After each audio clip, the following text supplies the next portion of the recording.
There, this week a federal judge in Detroit temporarily stopped the deportation of 1,400 Iraqi nationals who were rounded up by immigration enforcement 2 weeks ago. That includes over 100 people here in the Detroit area. And many of those who have been detained are Chaldean, Christian Iraqis who fear religious persecution if they are sent back to Iraq.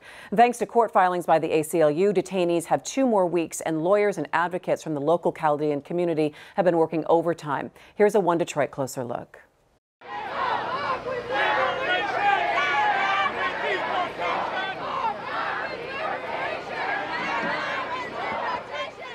When the president issued his second executive order and left Iraq out, the deal was that Iraqi immigrants here, that Iraq would take them back. What we're seeing that happened in Michigan is happening in other places around the country. In Michigan, just last week, 114 men and women were arrested with no notice. They're now being held in detention centers in Ohio and Michigan. And today we are asking for the court to issue a temporary restraining order so that they can at least get an individualized hearing. That we cannot let the men and women that are going to be represented in that courtroom today be deported back to Iraq. What happened? He was picked up by immigration last week. Was it during the Sunday raids? It was the next day on Monday. Where was he? What happened? He was on supervision for immigration for 5 years, and they just picked him up for no reason. He's been reporting every year. He's been doing what he's supposed to do. To send someone to a country they have not been to in 30, 40 years, many don't speak the language, over something as simple as these petty crimes. We're not saying that they're perfect citizens, model citizens, but there's many people who have had a run-in in the past, and all you do once you've served your time is continue to live your life and contribute. They've transferred people to Ohio, and now there's talk about transferring people to Louisiana or somewhere else. That makes it much harder for them to get attorneys. Mm-hmm. Are the officials telling you anything? No, not yet. Do you get to see him at all? The visiting is so crowded, I haven't gone yet. Mm-hmm. Court, don't deport! Court, don't deport! Court, if you could say anything to the judge, what would you say?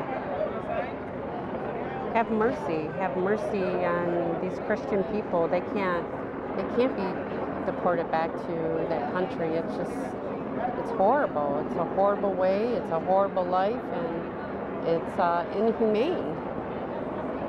My biggest fear is the heartache for my boys. How old are they? 13 and 12.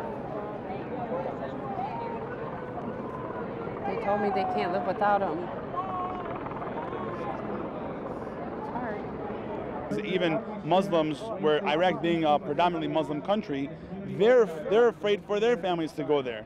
What does that say for us Christians? So it seems that they understand the pain that we're going through, and I wish that the government and ICE and the Trump administration would see the pain that we're going through and understand the situation they're going to be put into in the future if they are deported.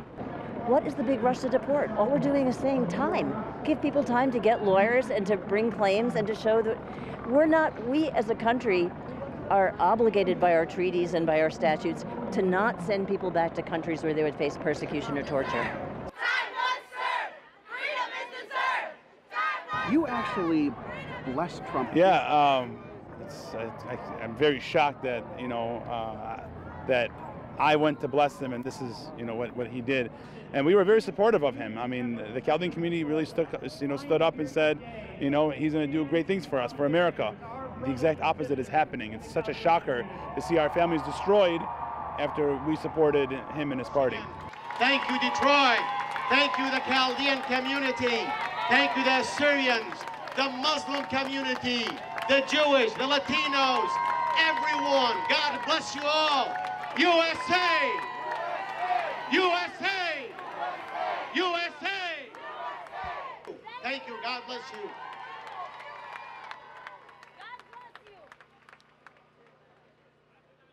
There's some pretty powerful images there. While separate cases, it really brings to mind the similarity of Maria Juarez's story that we covered.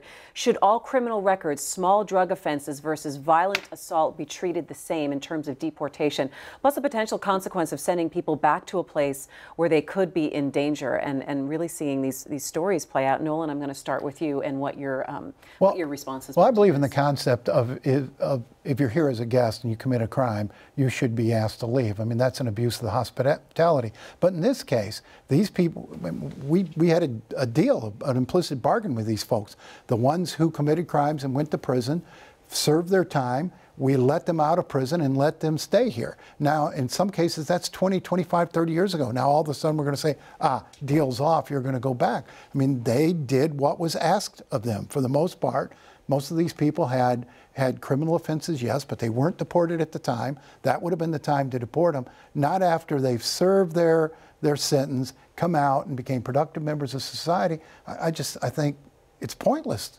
I mean, who are we protecting sending these folks back? And it's again talking about the larger conversation of discretion and what kind of discretion that you should be able to have in this kind of situation. Yeah, well, and compassion and empathy. I mean, these are all virtues that have surrounded immigration policy for certain people forever and have been, we failed to apply to others. And I mean, again, look at the people who are suffering under all of this stuff. They all have brown skin. Do you think that's coincidence?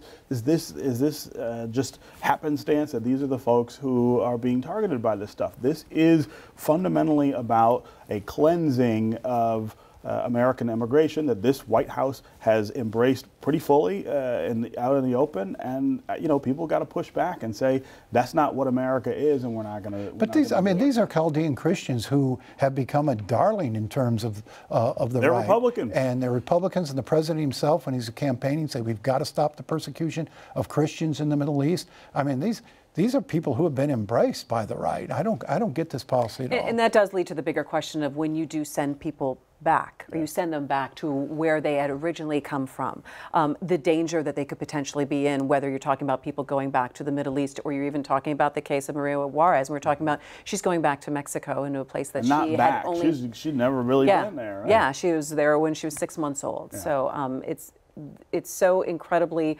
complex, and every case is different. So we'll have to see what happens in these next 2 weeks if people are able to get attorneys and start going through this process. All right. And for more on our One Detroit in-depth reports, just go to our website, MiWeek.org.